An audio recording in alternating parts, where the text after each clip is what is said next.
அன்புக்குரிய சகோதர சகோதரிகளே, இந்த நீட் தேர்வை பரிந்துரைக்கும் போது ஒரு விஷயத்தை சொன்னாங்க.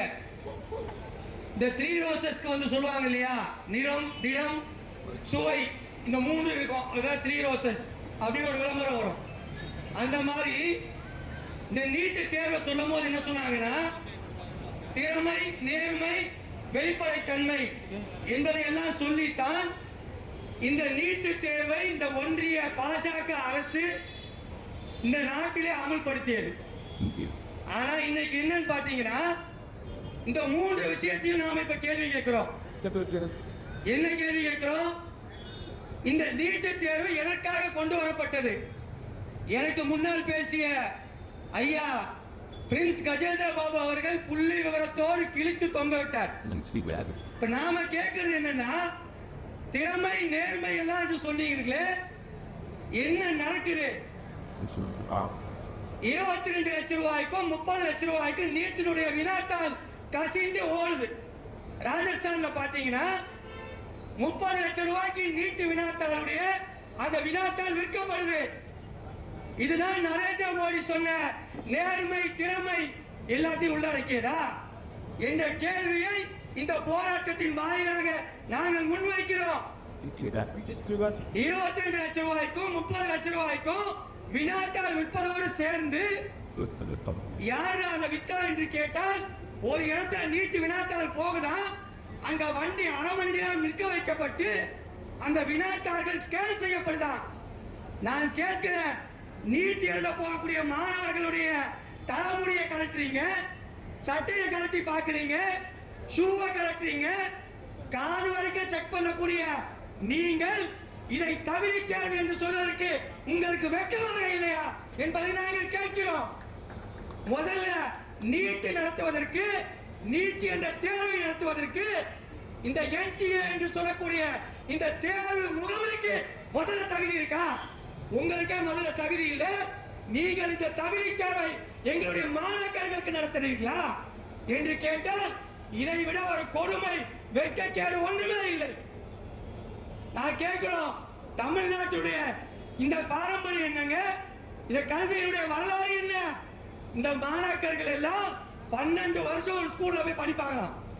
12 ஆண்டு காலம் அந்த மார்க் எடுப்பதற்காக தன்னுடைய எல்லா விதமான உழைப்பையும் கொடுத்து படித்து மார்க் எடுத்தா அதெல்லாம் செல்லாதா? 12வது படித்த மார்க் இவர்கள் ஒற்றுக்கொள்ள மாட்டார்களா?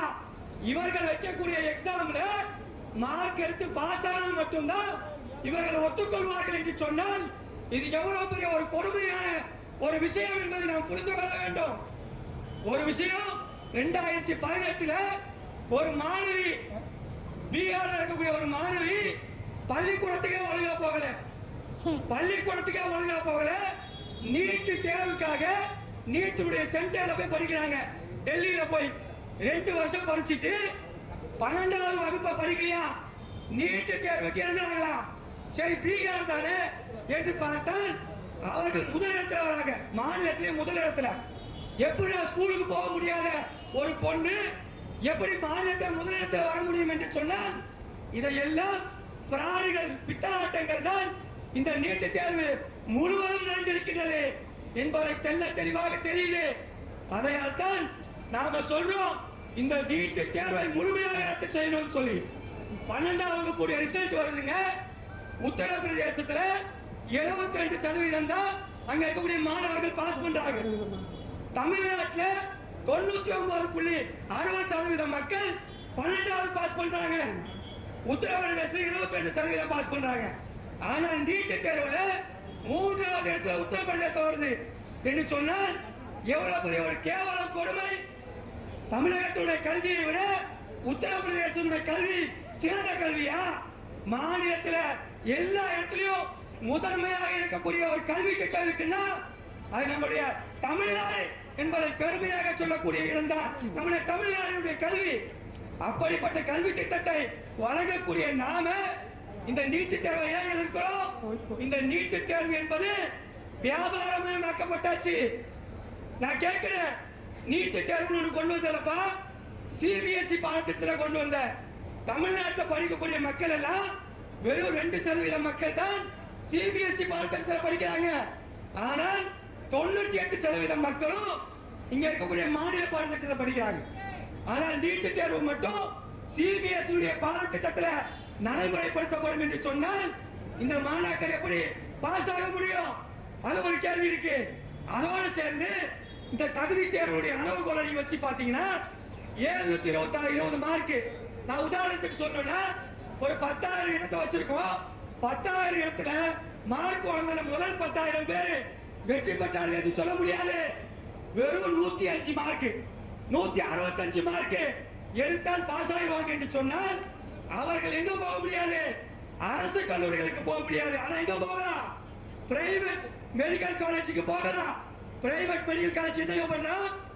ஒட்டு மொத்தமாக கொள்ளை அடிக்கிறான்.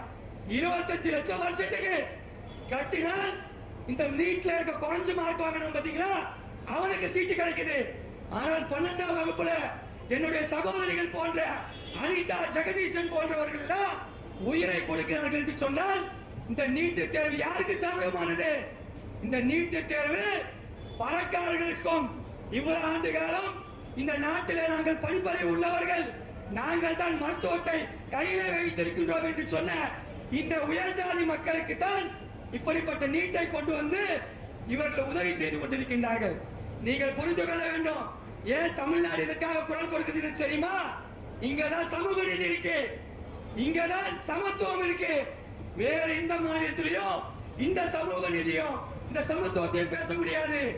ஆகையால் தான் இந்த சமூக நீதி மாநிலத்திலிருந்து இந்த நீட்டை ஒழித்து கட்ட வேண்டும் என்கின்ற குரல் ஓங்கி ஒழித்துக் கொண்டிருக்கின்றது. எது வரைக்குங்க? நீட்டை இவர்கள் ரத்து செய்யும் வரைக்கும் இல்ல, இதை கொண்டு வந்த பாஜக மண்ணை கவுமைக்கு வரைக்கும் தமிழகத்திலிருந்து குரல் ஒழித்துக் கொண்டே இருக்கும் என்று சொல்லி வாய்ப்பளித்தமைக்கு நன்றி கூறி விடைபெறுகிறேன். நன்றி, வணக்கம்.